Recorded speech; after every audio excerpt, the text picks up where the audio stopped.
Good morning, students. Now we have the some questions based upon electric flux. बेटा कुछ questions हमारे पास हैं इलेक्ट्रिक फ्लक्स पे based board as well as competition point of view से important है और हम स्टडी कर चुके हैं इलेक्ट्रिक फ्लक्स गॉस लॉ में, that is total electric flux over the closed surface, that is E dot D S equal to 1 upon epsilon naught times the net charge enclose by the surface. तो बेटा और जो surface था वो कैसा था, हमारा क्लोज सरफेस था। तो हमें क्वेश्चन दे रखा है जिसमें हमारे पास एक क्यूब है ए बी सी डी के एल एम एन और इसकी साइड जो है वो हमें ए दे रखी है और इस क्यूब को कुछ इस तरह से रखा गया है कि जिसमें ये जो फेस है इसका के एल एम एन ये ए डिस्टेंस पे आ रहा है from the origin and the statement is the electric field components R E x alpha x raised to the power on 1 by 2 ey and ez and ez equal to 0। मतलब electric field जो वो x में दे रखा है y में और z में क्या है बेटा 0 और यहाँ हमें अल्फा की वैल्यू भी दे रखी है that is 800 newton per coulomb metre 1 by 2। Consider the cube shown here, calculate the flux phi E through the cube and number 2 the charge within the cube. तो बच्चों एक तो हमें यहाँ फ्लक्स की वैल्यू कैलकुलेट करनी है इस इलेक्ट्रिक फील्ड के बिहाफ पे और दूसरा कितना चार्ज एनक्लोज किया गया है इसके कोरस्पॉन्डिंग। अब बच्चों यहाँ पर हमें इलेक्ट्रिक फील्ड की वैल्यू दे रखी है दिस वन और हमें मालूम है फाई जो है वो होता है बेटा E dot D S and which is equal to E D S cos theta. अब ज़रा ध्यान से देखें और इसमें हमें इलेक्ट्रिक फील्ड जो वो केवल x में दे रखा है, इसका मतलब हमें इलेक्ट्रिक फील्ड की डायरेक्शन जो x में दे रखी है कुछ इस तरह से हम ये ले सकते हैं, लेकिन इसमें अल्फ़ा जो कि 800 है साथ में x की पावर 1 by 2 भी दे रखी है। इसका मतलब क्या है बेटा, इसका मतलब ये है कि जैसे जैसे x में हम आगे चलेंगे वैसे वैसे इस x कोऑर्डिनेट की वैल्यू इंक्रीज़ होगी और जब x की वैल्यू बढ़ेगी तो इलेक्ट्रिक फील्ड भी क्या होगा, इंक्रीज़ होगा। तो इसका मतलब ये हुआ कि इस ओरिजिन से जो लेफ़्ट वाला फेस है के एल एम एन ये ए डिस्टेंस पे है और इस ओरिजिन से जो राइट वाला फेस है ये 2a डिस्टेंस पे होगा। तो इसका मतलब इस फेस पे और इस फेस पे इलेक्ट्रिक फील्ड सेम नहीं होगा, अलग अलग होगा, क्योंकि ये डिस्टेंस ए डिस्टेंस पे है और ये डिस्टेंस ये जो फेस है ये 2a डिस्टेंस पे है। तो ये फेस ए डिस्टेंस पे और ये फेस 2a डिस्टेंस पे, तो दोनों फेसेस पे इलेक्ट्रिक फील्ड भी डिफरेंट होगा और y में और z में इलेक्ट्रिक फील्ड 0 है। तो अब हमें फ्लक्स कैलकुलेट करना है और जो फ्लक्स होता है that is E dot D S.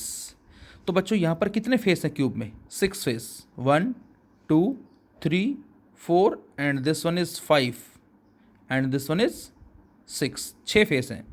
6 में 2 x में 2 y में और 2 z में, positive x negative x positive y negative y positive z and negative z। ये पॉजिटिव नेगेटिव क्या है बेटा, तो आंसर है इनके कोरस्पॉन्डिंग जो हम एरिया वेक्टर की डायरेक्शन शो करेंगे वो किस किस तरफ आएंगे। जैसे मैं इसकी बात करूँ ए बी सी डी, इस ए बी सी डी का जो एरिया वेक्टर है वो कुछ इस तरफ आएगा जिसको मैंने एन आर लिखा है राइट साइड, और जो लेफ्ट वाला है के एल एम एन इसका एरिया वेक्टर इधर आएगा। सिमिलरली जो अपर फेस है ये के एल बी ए इसका एरिया वेक्टर ऊपर आएगा, लोअर फेस जो है इसका एरिया वेक्टर नीचे आ जाएगा, इस फेस का एरिया वेक्टर कुछ ऐसे आएगा आपकी तरफ ऊपर की साइड आएगा इस तरफ, और जो ये फेस है दिस वन इसका एरिया वेक्टर नीचे आएगा। तो बेटा यहाँ पर केवल इन 2 फेस का फ्लक्स बचेगा, बाकी सारे 0 हो जाएंगे। क्यों 0 हो जाएंगे, क्योंकि y में z में फील्ड नहीं है, पहली बात। दूसरी बात यदि हम x के रेस्पेक्ट में निकालें तो इसका एरिया वेक्टर है इधर और इलेक्ट्रिक फील्ड इधर, एंगल यहाँ पर 90 डिग्री होगा, किस में, एरिया वेक्टर में और इलेक्ट्रिक फील्ड में, जिसकी वजह से यहाँ फ्लक्स 0 हो जाएगा। तो केवल 2 फेस का फ्लक्स बचेगा, इसका भी 0 हो जाएगा, इसका भी 0 हो जाएगा, इसका भी 0, इसका भी 0। मतलब 4 फेसेस जो हैं उनका कंट्रीब्यूशन नहीं होगा, क्योंकि उन फेसेस का जो एरिया वेक्टर है वो इस एक्स के फील्ड के साथ 90 डिग्री एंगल बना रहा है। 2 बचे लेफ्ट का और राइट का, तो टोटल फ्लक्स क्या होगा, phi L plus phi R. Phi L E dot D S की एल एम एन जिसको नाम दिया हमने, and phi R E dot D S जिसको ए बी सी डी का नाम दिया। और अब इसको ओपन करें ई डॉट डी एस को, ई D S cos theta. Electric field की डायरेक्शन है ये और एरिया वेक्टर डायरेक्शन है ये, दोनों एंटी पैरेलल हैं। एंगल 180 कोस 180 -1, और यहाँ पर एरिया वेक्टर भी इसी तरफ है और इलेक्ट्रिक फील्ड भी इसी तरफ है, पैरेलल है। एंगल 0 कोस 01। लेकिन मैंने E1 E2 क्यों लिखा? क्योंकि दोनों फेसिस पे फील्ड अलग अलग होगा, क्योंकि दोनों का डिस्टेंस जो है ओरिजिन से वो अलग अलग है। अब जो इलेक्ट्रिक फील्ड है वो अल्फा x की पावर 1/2 दे रखा है, तो बेटा हमने E को क्या लिखा? अल्फा, और x की पावर 1/2 की जगह लिख दिया a की पावर 1/2। क्यों? क्योंकि लेफ्ट वाला फेस ओरिजिन से a डिस्टेंस पे है, तो x की जगह हमने a पुट कर दिया। और ds क्या हो जाएगा बच्चों? ds इसका एरिया हो जाएगा जो कि स्क्वायर है, और स्क्वायर का area a square plus E2 alpha x की पावर 1/2। अब जो E2 जो सेकंड फेस है राइट वाला, ये ओरिजिन से 2a डिस्टेंस पे डायग्राम में देखें, दिस वन a ये है और a ये है, टोटल इज 2a। तो यहाँ जो x कोऑर्डिनेट होगा वो 2a हो जाएगा, पावर 1/2, और इसका भी एरिया a स्क्वायर। और इसको सोल्व करेंगे हम, तो हमें जो वैल्यू मिलेगी पुट करने के बाद अल्फा की वैल्यू को और a की वैल्यू को, वो आ जाएगी 1.05 newton metre square coulomb inverse. Second part में फ्लक्स निकालना है जो कि Q अपॉन एप्सिलॉन नॉट होता है। तो यहाँ से एप्सिलॉन नॉट को लेफ्ट में ले जाएं हम, तो Q आ जाएगा 5 एप्सिलॉन नॉट।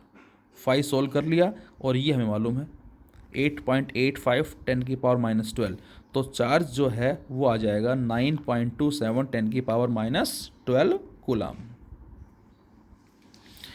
इसी में हमें गिवन है, सपोज करो कि कोई हमें सरफेस दे रखा है लाइक अ स्फेरिकल सरफेस, और वहाँ पर चार्ज जो उसमें एग्जिस्ट कर रहा है वो Q एग्जिस्ट कर रहा है। यदि हम उसके रेडियस को डबल या ट्रिपल कर दें तो फ्लक्स पे क्या इफेक्ट पड़ेगा? तो बच्चों आंसर है फ्लक्स रिमेन सेम, क्योंकि फ्लक्स डिपेंड किस पे कर रहा है? 1/ε0 times the net charge enclosed, और वो सेम है। तो रेडियस कम ज़्यादा करने से फ्लक्स पे इफेक्ट नहीं होगा।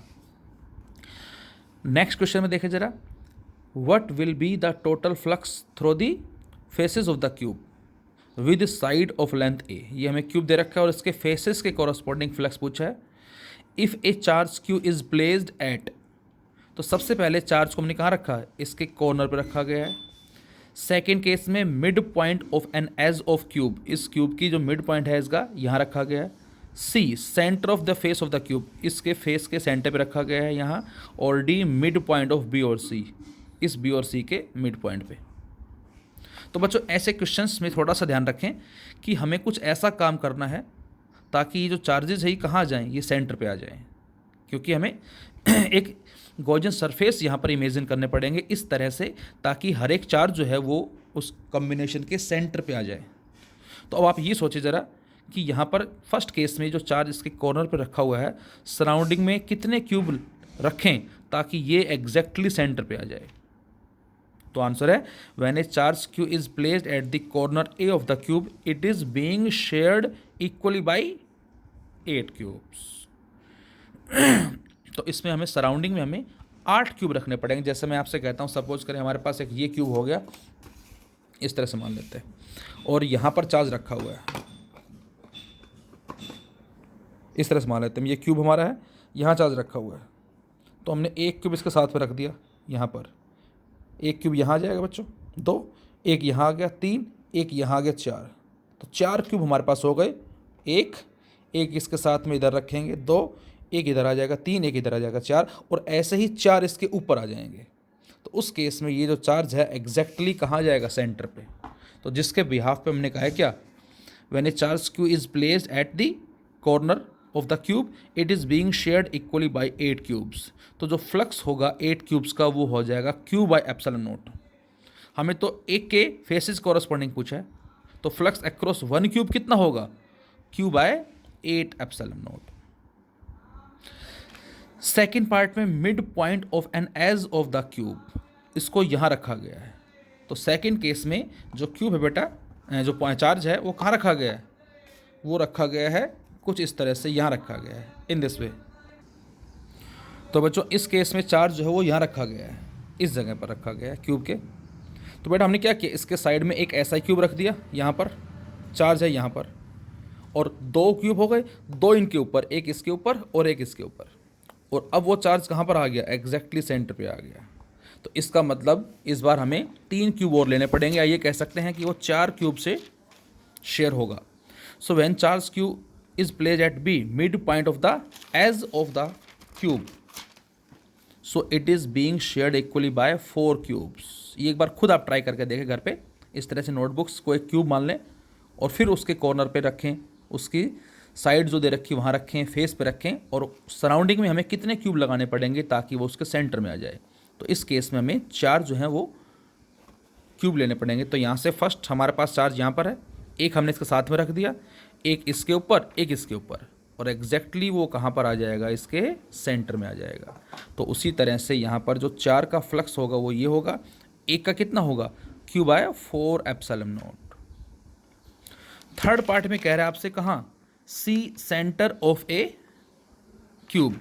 अब इस बार यहाँ रखा गया सेंटर पे, मतलब इस बार हम ये ले सकते हैं, यहाँ रखा गया सेंटर पे, इसके ऊपर एक क्यूब और रख दो, या इसको आप ऐसे रखते हो, इस तरह से रखते हो तो इसके साइड में एक क्यूब और रख दो, और एक क्यूब रखते ही अब ये एग्जैक्टली सेंटर पे आ जाएगा। तो इस बार हमें क्या करना पड़ेगा, it is being shared equally by 2 cubes. तो 2 का flux Q by epsilon naught, एक का कितना होगा, क्यू बाय 2 एप्सिलॉन नॉट।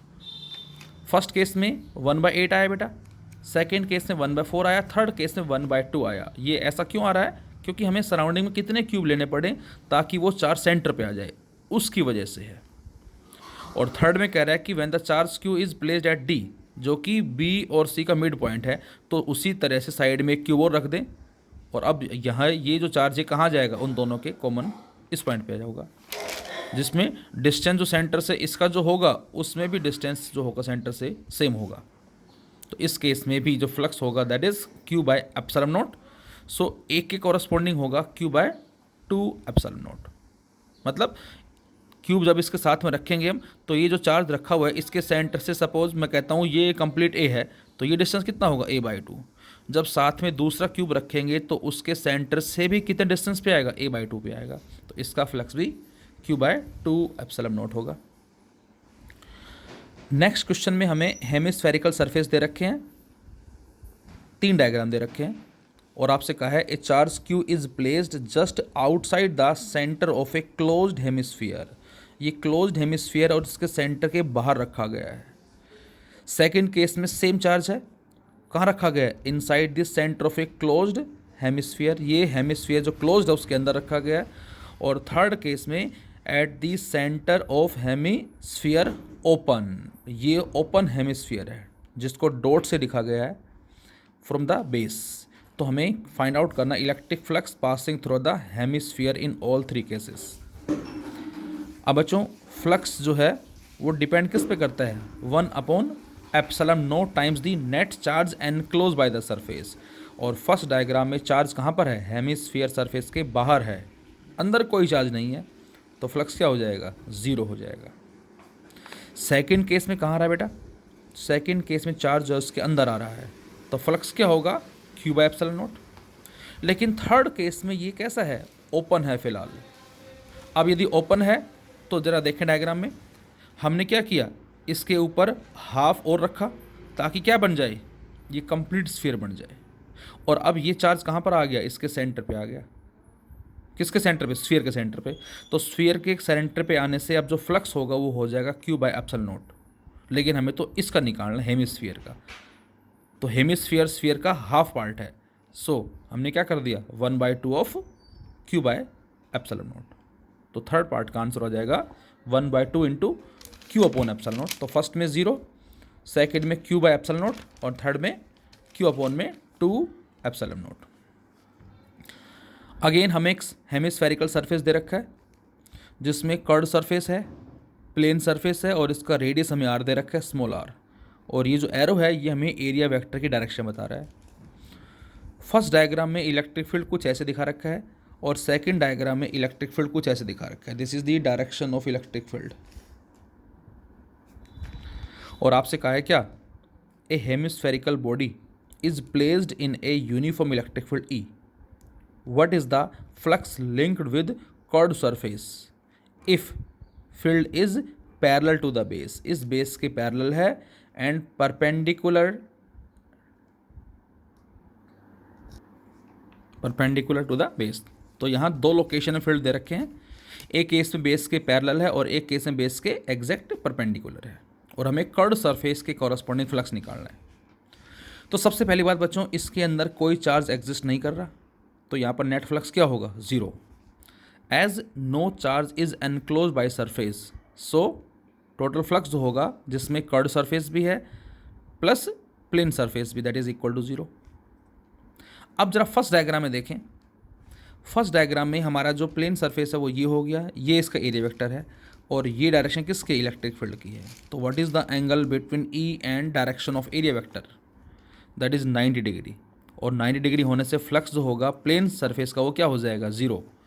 और जब इसको रखते हैं हम यहाँ ज़ीरो, तो 5CS प्लस 5PS जो ऑलरेडी ज़ीरो है, 5PS क्या आ गया, ज़ीरो आ गया। क्यों, क्योंकि एरिया वेक्टर और फील्ड दोनों परपेंडिकुलर हैं, तो 5CS भी क्या होगा, ज़ीरो। जबकि सेकंड केस में देखें, सेकंड केस में ये इलेक्ट्रिक फील्ड है और ये एरिया वेक्टर है, दोनों क्या है बेटा, एंटी पैरेलल, और एंटी पैरेलल हैं तो एंगल क्या होगा, 180, और जब एंगल 180 है तो cos 180 -1। तो प्लेन सरफेस का फ्लक्स क्या आ जाएगा, EDS cos 180 that is -1, E electric field, DS इसका एरिया, और जो सर्कुलर शेप में है एरिया कितना होगा, πr², स्मॉल r इसका रेडियस दे रखा है। तो ये 5PS की वैल्यू आ गई, जिसको यहाँ रखा मैंने -E × πr², और जो बराबर किसके, ज़ीरो के है, तो 5CS बराबर किसके आ जाएगा, E × में πr²। नेक्स्ट क्वेश्चन में हमें एक क्यूब दे रखा है और एक स्फीयर दे रखा है, और यहाँ पर कंडीशन दे रखी है क्या, a linear charge having linear charge density lambda penetrates a cube diagonally penetrate कर रहा है, and then it penetrates a sphere diametrically. तो एक तो डायगनली इसमें और इसमें diametrically. What will be the ratio of flux coming out of the cube and sphere, हमें इसका फ्लक्स निकालना है, क्यूब का, स्फीयर का निकालना है, और दोनों का रेशियो। और अगेन हमें पता है बेटा फाई जो है वो बराबर किसके है, Q/ε0। अब जरा दोनों डायग्राम में ध्यान से देखें, ये हमें डायग्राम में चार्ज ये दिखा रखा है और ये दिखा रखा है, लेकिन हम वो चार्ज लेंगे जो इस क्लोज सरफेस के अंदर आ रहा है, वो होगा यहाँ से यहाँ तक का चार्ज, और सेम इसमें यहाँ से यहाँ तक का चार्ज। क्यूब की साइड ए दे रखी है, स्फीयर का रेडियस हमें ए दे रखा है। अब आप बताएं कि जो डायगोनल साइड होती है किसकी, क्यूब की, वो कितनी होती है। यूजिंग डिस्टेंस फार्मूला, यदि हम एक का ओरिजिन माने कोऑर्डिनेट 0 0 0 और दूसरे को हम पॉइंट बी लें A, तो डिस्टेंस फार्मूले से जो डायगोनल साइड आती है AB, ये आती है कितनी, A -0 का स्क्वायर मतलब x2 - x1 का स्क्वायर प्लस y2 - y1 का स्क्वायर प्लस z2 - z1 का स्क्वायर का √√3 है। तो ये साइड आ गई, मतलब लेंथ आ गई, वो लेंथ जिसके कॉरस्पॉन्डिंग चार्ज है और वो इस क्लोज सरफेस में आ रहा है। तो अब जो चार्ज आएगा क्यूब में कितना आ जाएगा, तो आंसर है लीनियर चार्ज डेंसिटी इनटू में लेंथ कितनी है, √3 है। तो ये आ जाएगा charge enclose by the cube. Same sphere कितना एनक्लोज कर रहा है, तो लीनियर चार्ज डेंसिटी और उसकी लेंथ कितनी, डायमीटर, और डायमीटर होता कितना है, ट्वाइस ऑफ रेडियस। तो ये चार्ज क्यूब का आ गया, ये स्फीयर का आ गया जो उसमें एग्जिस्ट कर रहा है। तो फ्लक्स जो होगा वो कितना होगा, Q/ε0, and Q is λ√3a। Sphere Q/ε0 and Q is λ × 2a, and dividing करें दोनों को तो √3/2 बी द आंसर। इसी में वेक्टर फॉर्म में भी क्वेश्चन हमें मिल सकते हैं कुछ इस तरह से, जिसमें हमें इलेक्ट्रिक फील्ड की वैल्यू दे रखी है 3/5 E0 I cap plus 4/5 E0 J cap plus something K cap भी हो सकता है। मतलब इलेक्ट्रिक फील्ड हमें X Y Z में दे रखा है, और यहाँ E0 की वैल्यू भी दे रखी है आपको 2.0 10³ newton per coulomb. Find the flux of this field through a rectangular surface of area 0.2 metre square parallel to YZ plane. ये बात बड़ी इंपॉर्टेंट है कि जो एरिया हमें दे रखा है 0.2 मीटर स्क्वायर, वो पैरेलल दे रखा है बच्चों YZ प्लेन के। अब यदि वो एरिया वाई जेड प्लेन में दे रखा है तो उसका जो एरिया वेक्टर होगा वो ज़रूर एक्स एक्सिस में होगा, और हमें वही चाहिए। सो ई को लिखा हमने यहाँ डॉट डी एस जो कि एरिया 0.2 है, लेकिन आई कैप क्यों लिखा मैंने, क्योंकि वो वाई जेड प्लेन में है, तो जो उसका एरिया वेक्टर आएगा वो एक्स में आएगा। तो यदि वो एक्स जेड प्लेन में होता तो यहाँ 0.2 और जे कैप आता, और यदि वो एक्स वाई प्लेन में होता तो यहाँ पर के कैप होता। तो ये बात आपको थोड़ा ध्यान रखनी है। और जब हम यहाँ से मल्टीप्लाई करेंगे इसका डॉट प्रोडक्ट, तो 3/5 E naught into 0.2 I dot I, जो कि 1 बन जाएगा। लेकिन जब इसको इससे मल्टीप्लाई करेंगे तो ये बनेगा बेटा J dot I, and that is 0 from the property of vector algebra. A dot B, A B cos theta, I dot I 1, J dot J 1, K dot K 1, but I dot J dot K dot I that is 0। और इसको solve कर लेंगे हम, answer होगा 240। इसी में ही यदि हम यहाँ पर लिखते क्या, एक्स जेड प्लेन लिख देते, तो फिर हम लिखते यहाँ 0.2 इंटू जे कैप, तो फिर हमारा आंसर ये होता 4/5 E naught into 0.2। Next question में हमें दे रखा है a charge Q is uniformly distributed over a rod of length L. Consider a hypothetical cube of edge L with the centre of the cube at one end of the road.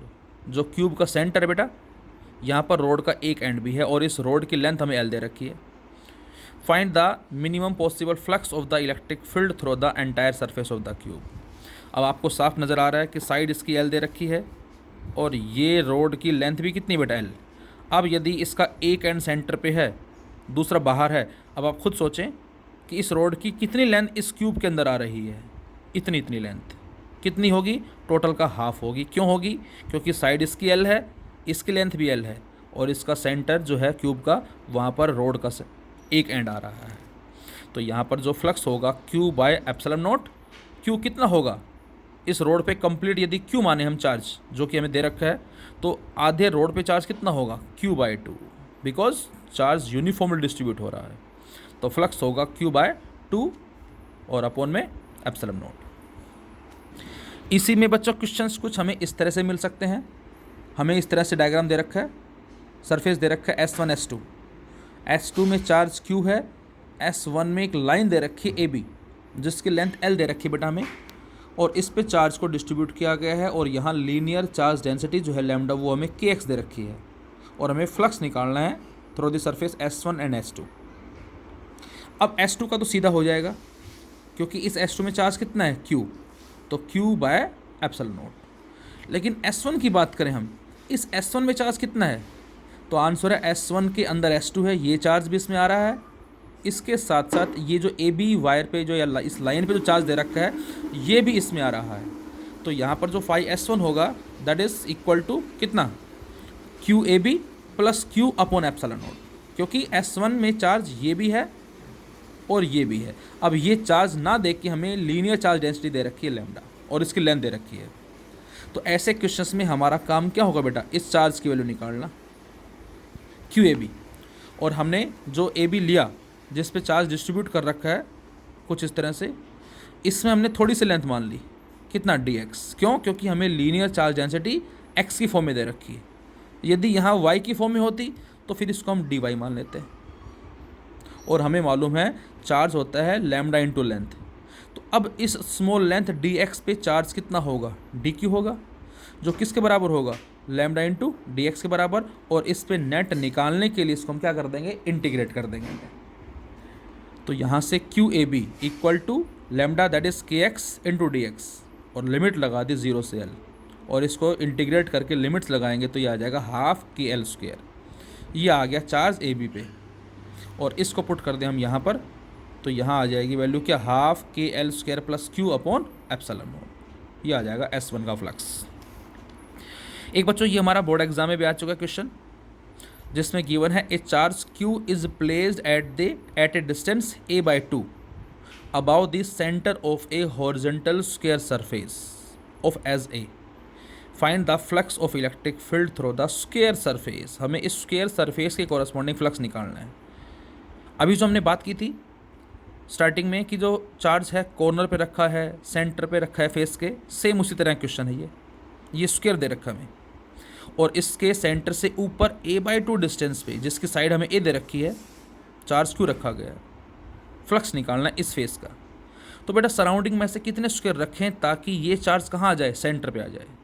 तो answer है कि surrounding में जब हम ऐसे square रखेंगे 1 2 3 4 5 and so on, तो उस केस में ये सेंटर पे एग्जैक्टली आ जाएगा। तो मैंने लिखा है imagine a cube of edge A enclosing the charge and the square surface is one of the 6 face of this cube.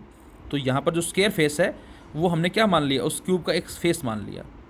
अब बच्चों टोटल फेस कितने होंगे उस क्यूब में, यदि सराउंडिंग में ऐसे स्क्वायर हम लगा दें जिससे क्यूब बन जाए तो 6 फेस हो जाएंगे। सो 6 फेसेस के कॉरस्पॉन्डिंग जो फ्लक्स है वो हो जाएगा Q बाय एप्सिलॉन नोट। इसने तो इस फेस का पूछा है, तो क्या करें 6 से डिवाइड कर देंगे हम, तो हमें आंसर मिलेगा Q बाय 6 एप्सिलॉन नोट।